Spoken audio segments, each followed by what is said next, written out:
sesuatu dengan kepada ketua kelas boleh dipimpin pembacaan doa.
Dapat diridhoi oleh Allah Subhanahu wa taala ya. Amin. Kegiatan kita pada hari ini menjadi lancar. Bismillah. Wassalamualaikum warahmatullahi wabarakatuh. Sayyidina Muhammadin wa ala alihi washabbihi ajmain. Rabbi shrah li sadri wa yassir li amri wahlul 'uqdatam min lisani yafqahu qawli. Jadi adik-adikku sekalian, pada hari ini Bapak akan membawakan pelajaran tentang kurban. Jadi sebelum saya memulaikan pelajaran, saya akan absen dulu nama-nama adik-adik sekalian ya. Adelia Samutri Hiu. Hadir. Adelia Saleh. Hadir. Adelin Vista Darise. Ada. Bolos. Bolos dia. Adelia Baso. Hadir. Aswan Warsito. Aurel Azhar Majo. Hadir. Nyaman. Dela Saputri Koya. Hadir. Paladila Kaharun. Loragai. Elsie Hilamu. Alfa. Nanda Nasita Ismail. Alfa. Reynaldi Mahmud. Alfa.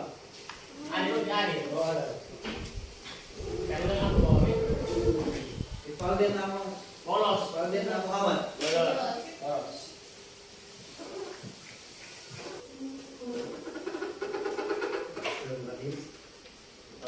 Jadi pada hari ini seperti yang Kak telah katakan tadi, Kak akan membawakan materi tentang kurban. Kemarin sempat Kak menjelaskan tentang materi yang berbeda hewan ya. Alhamdulillah kemarin ada yang dipahami. Oke. Jadi kurban itu sendiri dispesifikasi jadi dua pengertian. Yang pertama yaitu kurban berasal dari kurban menurut bahasa dan kurban menurut syariat atau istilah.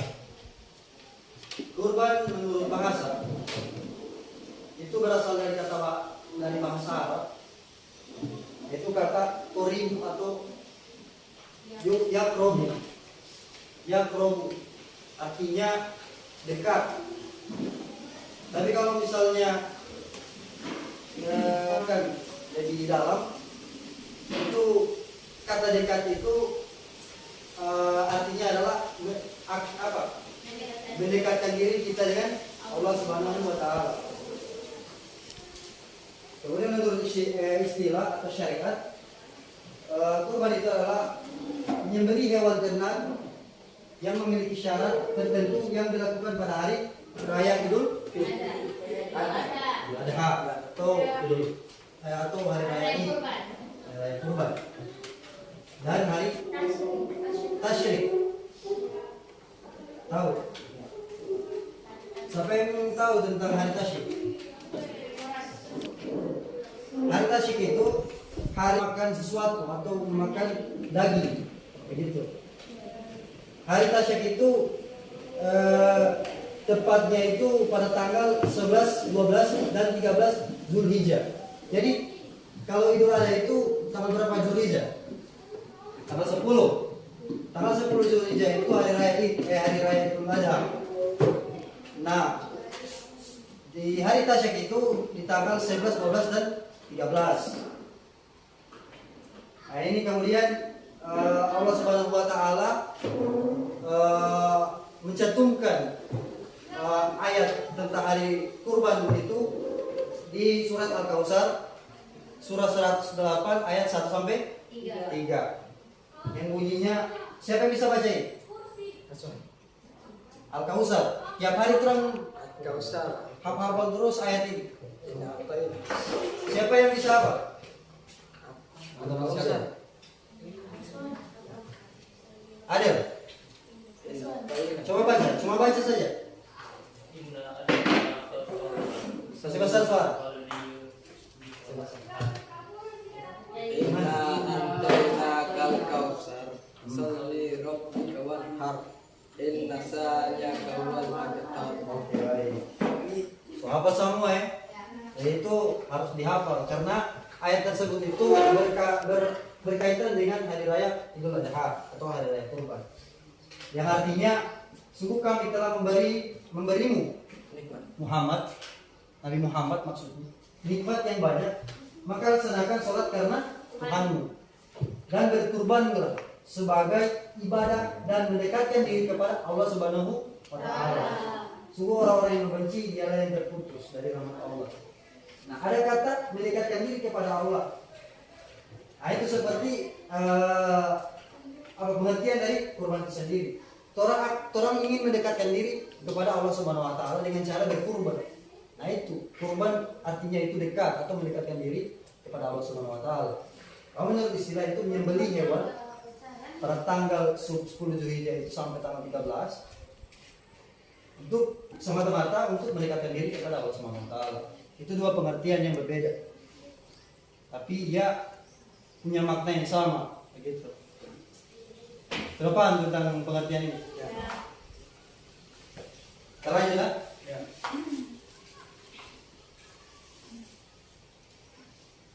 Ini sudah.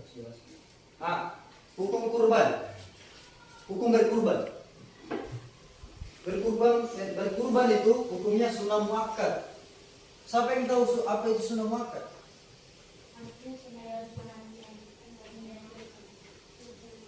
Bagaimana? Besar suara.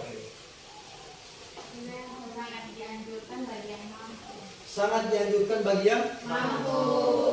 Apakah orang yang tidak mampu tidak boleh mengerjakan atau tidak? Boleh. Dengan cara bagaimana? Nah, makanya adanya hukum sunnah muakkad ini itu dianjurkan kepada seorang yang mampu. Tapi kalau misalnya kita tidak mampu, maka laksanakan ibadah-ibadah yang lain begitu. Nah, tidak mungkin orang mau paksa kalau memang orang tidak ada. Tapi dianjurkan sekali. Sunnah muakkad itu sunnah yang mendekati kewajiban. Itu. Jadi beda dengan apa? Sholat sunnah qobliyah atau ba'diyah itu enggak. Tapi kalau sunnah muakkad, itu artinya itu sunnah yang sangat dianjurkan. Jadi kalau teman-teman mampu membeli 1 ekor sapi atau kambing, ya silakan. Masalah, tapi jangan tolong membeli hewan itu, tapi dianya itu tidak karena Allah. Biasanya kan begitu tuh, orang beli hewan, kemudian orang mau kasih dia, orang PHK, baru orang bagi-bagi sama orang. Nah itu tidak dianjurkan sekali. Tapi orang niatkan bahwa orang tujuan mau sembeli hewan ini itu semata-mata karena Allah Subhanahu wa Ta'ala. Jadi hukumnya sunnah muakkad, sunnah yang sangat dianjurkan. Kalaupun tidak mengajarkan itu, hukumnya makruh, tidak jadi masalah gitu. Kita lanjut ya. Nah, kemudian ada dalil kurban dari hadis Sahih. Tadi kan dalil menurut apa tadi? Firman Allah. Menurut apa? Itu menurut Al-Quran tadi. Nah ini kemudian saya lanjut menurut dalil hadis Sahih. Hadis Sahih itu hadis yang masyhur, yang sering kita pakai. Nah ini ada beberapa hadis, tapi Kak cuma pakai satu hadis yaitu tentang tadi berkurban berarti peduli pada sesama dan mengingat Allah. Jadi ini hadisnya hadis riwayat Muslim. Dia mengatakan bahwa hari raya kurban adalah hari untuk makan, minum dan zikir kepada Allah Subhanahu wa Ta'ala. Bukan hati ini hanya dengan mengingat Allah, zikir kepada Allah, hati kita itu bisa tenang. Jadi hadisnya pun sahih. Jadi ada dua sumber apa namanya? Sumber ayat yang kita pakai. Tadi menurut Al-Quran, kemudian ini menurut selanjutnya. Ada beberapa, masih banyak lagi. Sebenarnya masih banyak lagi hadis-hadis yang sahih. Cuma Kak pakai tentang tadi itu. Ya. Sebelum Kak lanjut ini, ada yang ingin bertanya? Santai-santai saya, tak terlalu tegang. Silakan. Nah, apa yang ingin ditanyakan? Apa itu? Hewan kurban. Ketentuan hewan kurban itu dibagi lagi menjadi dua bentuk, dua aspek. Yang pertama itu jenis dan syarat hewan yang akan kita kurbankan. Hewan yang kita kurbankan itu ada syarat-syaratnya juga. Yang pertama itu termasuk hewan ternak. Hewan ternak yang dimaksud di sini itu yaitu sapi, domba, kambing dan unta. Biri-biri juga termasuk. Biri-biri itu sejenis domba. Pernah lihat biri-biri dulu? Ya. Di UPDB? Ya. Sedangkan jenis hewan kurban seperti ikan, lele, ayam, burung dan lainnya itu tidak diperbolehkan. Jadi hewan kurban tersebut termasuk jenis yang halal dimakan. Kenapa tidak diperbolehkan ayam dan ikan dan hewan lain selain tadi? Bukan juga itu. Dari kurban. Termasuk itu. Dagingnya itu tadi. Ya cukup.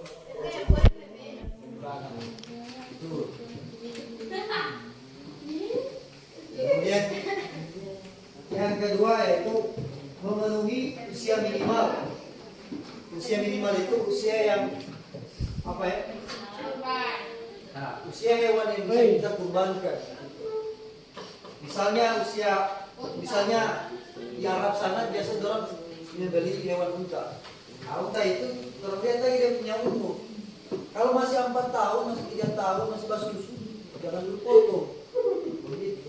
Nah, kemudian minimal 5 tahun ke atas memasuki anak. So boleh minimal itu. So kalau tua itu suka rasa saya orang pemakan. Oh, so meninggal.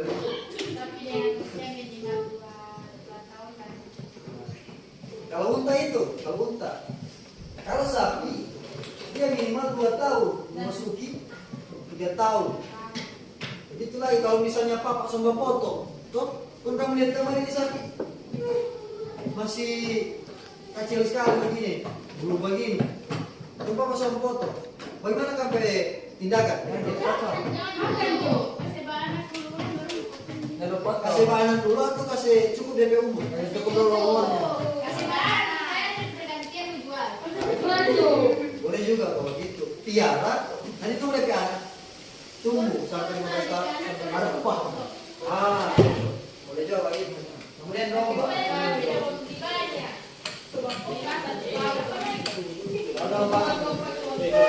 Domba dan biri itu minimal 1 tahun. Kalau kambing pun begini. Kali di fokus di ini hewan yang sering terang sebeli kalau di sapi kambing. Nah kalau kambing itu minimal 1 tahun dan sudah memasuki 2 tahun.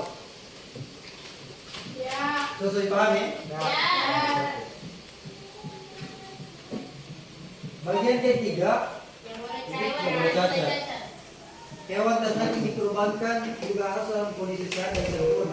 Artinya hewan tersebut tidak boleh sakit sedikit pun.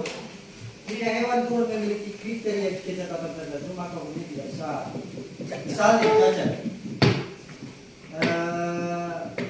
tidak sehat misalnya. Bapaknya itu hewan. Ya. Bagaimana kasihan dengan orang-orang yang ingin memakan daging tersebut? Kan tidak higienis toh. Ya. Begitu juga dengan hewan yang misalnya lumpuh. Nah, itu tidak dianjurkan. Biasa ada punya.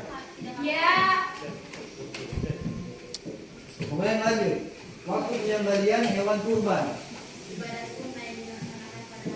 Nah, kan sudah jelaskan juga tadi toh? Lanjut. Di tanggal 10 Zulhijjah setelah sholat. Ini sudah salah ini Idul Fitri. Idul Adha sebenarnya. 10 Zulhijjah di hari raya Idul Adha selepas sholat Id itu sekitar jam 8.30 itu kalian boleh menyembelih, papa boleh potong. Jadi bahasa begitu. Dia baru kita lanjutkan lagi pada siang hari begitu.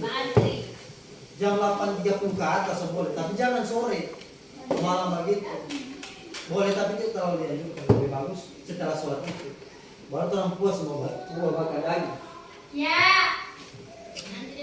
Kekeringan loh. Masih ada yang ditanyakan? Kita bercepat saja. Orang yang berkurban. Nah ini syarat juga orang yang ingin berkurban. Muslim mampu balikkan neraka. Kalau muslim kan terus sama toh. Yang pasti bukan agama lain. Kemudian yang mampu itu secara finansial, secara ekonomi dia mampu membeli hewan tersebut.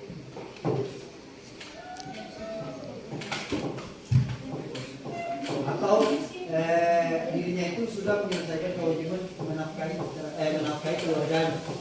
Jadi kalau misalnya dia sudah mampu menafkahi keluarganya, kemudian dia ingin berkurban, maka tidak jadi masalah. Itu masih sudah termasuk orang-orang yang mampu. Kalau di bahasa buku itu ada status itu merdeka, orang yang merdeka, orang yang mampu. Kemudian yang terakhir itu balik dan berakal. Kalau balik itu orang yang sudah berbalik. Misalnya perempuan sudah keluar air begitu. Kasusnya jelas ini kemarin. Itu lagi keluar air mani.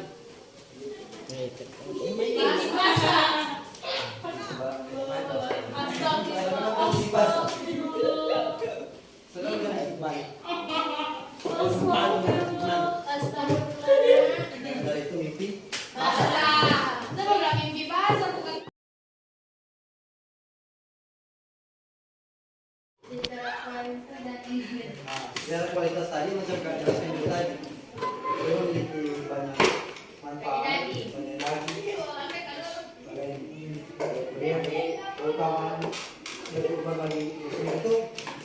apa dia itu mendapatkan ketakwaan kepada Allah Subhanahu wa taala.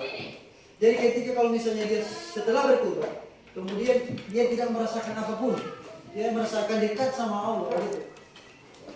Berarti ada yang salah dari apa niatnya itu berkurban. Misalnya yang Kak bilang tadi, sebelum dia berkurban dia masih mau selfie itu hewan. Baru dia mau kirim di grup di medsos misalnya. DP kasus itu hari ini saya ingin berkurban. Doakan ya. Itu seolah-olah kalau itu pamerkan. Artis mana itu? Ada yang keluar. Itu. Nah, aksi sosial dan kebersihan itu karena terus berbagi. Karena terus berbagi sama orang sama apa miskin, sama orang yang tidak mampu, maka termasuk orang yang sudah menjalankan aksi sosial atau aksi kemanusiaan. Dan kita syukur relatifan rezeki kepada Allah Subhanahu wa taala. Kita lanjut ya. Hikmah dalam berkurban. Ini bagian C. Hikmah dalam berkurban. Ini bagian C. Hikmah dalam berkurban. Kita bisa mengambil hikmah yang ada dalam untuk berkurban. Itu yang pertama, sebagai ketaatan kita seorang hamba kepada Allah Subhanahu wa taala. Ibadah kurban mengingatkan kita tentang peristiwa pengorbanan Nabi Ibrahim alaihissalam yang telah diperintahkan oleh Allah Subhanahu wa taala untuk menyembelih putranya baginda Nabi Ismail alaihissalam. Ia merupakan pengorbanan yang benar-benar menguji keimanan dan kesabaran dari Allah. Penting perintah yang amat berat itu telah dilaksanakan atas dasar iman dan takwa yang dilakukan tanpa ragu-ragu atau was-was, atas dasar ketaatan dan pengurusan hak mereka tersebut. Silakan didiskusikan materi yang tadi. Jadi Kak akan bagi materi-materi tiap kelompok. Yang pertama itu apa? Membahas tentang pengertian dan dalil berkurban. Mana kelompok satu? Nah, kelompok sama. Nah, jadi itu yang kalian pelajari, kalian diskusikan. Nanti Kak akan kasih pertanyaan sebentar setelah kalian diskusikan. Oke? Paham? Kelompok 2 nih. Nah. Yang mana kelompok 2? Kelompok 2 membahas tentang ketentuan kurban. Nah, gitu. Jadi didiskusikan dengan teman-teman. Kelompok 3 itu tentang hikmah berkurban. Silakan didiskusikan. Kak kasih waktu selama 5 menit ya. Oke, baik. Bagaimana dengan kelompok 1? Siap. Oke. Pertanyaan yang Kak akan ajukan kepada kelompok kalian itu yang pertama, apa yang dimaksud dengan kurban menurut syariat Islam? Siapa yang bisa jawab? Silakan. Itu silakan. Menurut istilah syariat kurban adalah menyembelih hewan ternak yang memenuhi syarat tersebut yang dilakukan pada hari Ramadan dan hari Hajj yang tanggal 11, 12, dan 13 semata-mata untuk beribadah kepada Allah Subhanahu wa taala. Oke, dari yang dulu. Saya di kelompok 2. Mana ketua? Pertanyaannya yaitu, apakah hewan yang cacat dapat disembelih atau tidak? Berikan atau alasannya. Hewan yang cacat tidak dapat bisa untuk dijadikan hewan kurban, karena jika cacat atau sakit termasuk kategori berat seperti hewan dalam keadaan terjangkit penyakit yang membahayakan kesehatan, mengurangi kualitas daging, hewan buta, pincang dan sangat kurus, maka hewan tersebut tidak memenuhi syarat dan hukum berkurban dengan hewan tersebut tidak sah. Oke, baik, benar sekali. Kita beri apa dulu? Kita lanjut ke kelompok 3. Saya langsung ajukan pertanyaannya, yaitu apa hikmah yang kita apa hikmah yang kita dapat ambil jika kita berkurban untuk masyarakat? Dipersilakan. Dapat memupuk di sikap kepedulian dan prihatin terhadap masyarakat. Ini jelas melalui penggagihan daging-daging kurban tersebut kepada yang berhak menerimanya, khusus kepada para fakir miskin dan yang memerlukan. Oke, baik, kita lihat yang selanjutnya. Jadi itulah materi yang sudah disampaikan tadi. Teman-teman sekalian sudah paham tentang materi yang saya jelaskan tadi. Untuk menyimpulkan masing-masing materi ini. Boleh? Untuk kelompok 1 boleh disebutkan materinya. Dipersilakan. Kesimpulan pengertian kurban dan dalilnya. Kata kurban berasal dari bahasa Arab qoriba, Rabu, yang berarti dekat. Istilah syariat kurban adalah menyembelih hewan ternak yang memenuhi syarat tertentu yang dilakukan pada hari raya Idul Adha dan hari Tasyrik tanggal 11, 12, dan 13 Zulhijjah. Sedangkan dalil tentang kurban dijelaskan di dalam surah Al-Kautsar ayat 1 dan 3 dapat menyimpulkan bahwa Allah memperintahkan bagi seluruh umat muslim untuk menunaikan kurban sebagai amalan yang dapat dekatkan diri kepada Allah. Tidak hanya itu, amalan berkurban dan mendirikan sholat wajib dikerjakan dengan niat hanya karena Allah tanpa embel lain. Sudah paham ya? Ya.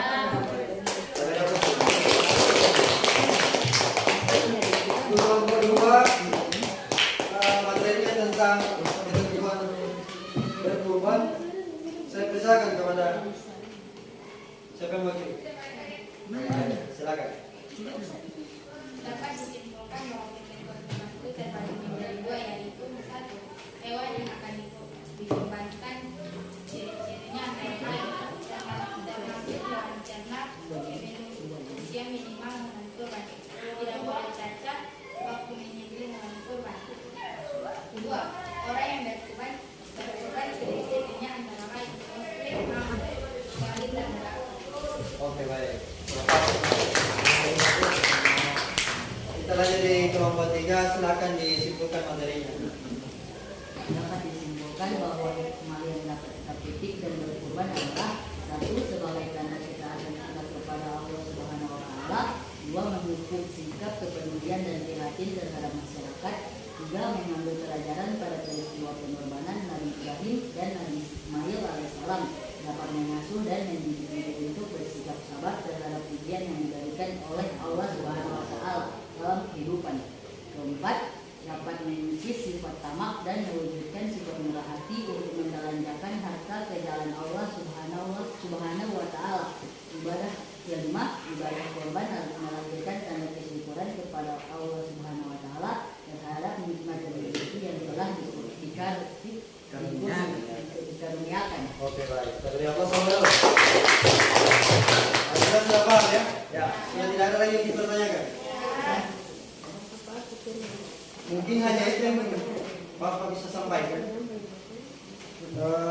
Bapak mungkin akan memberi satu kesimpulan tentang materi ibadah kurban itu, yaitu dengan kita berkurban berarti seseorang itu telah bersyukur kepada Allah Subhanahu wa Ta'ala atas segala rahmat dan karunia yang telah dilimpahkan pada dirinya dengan berkurban.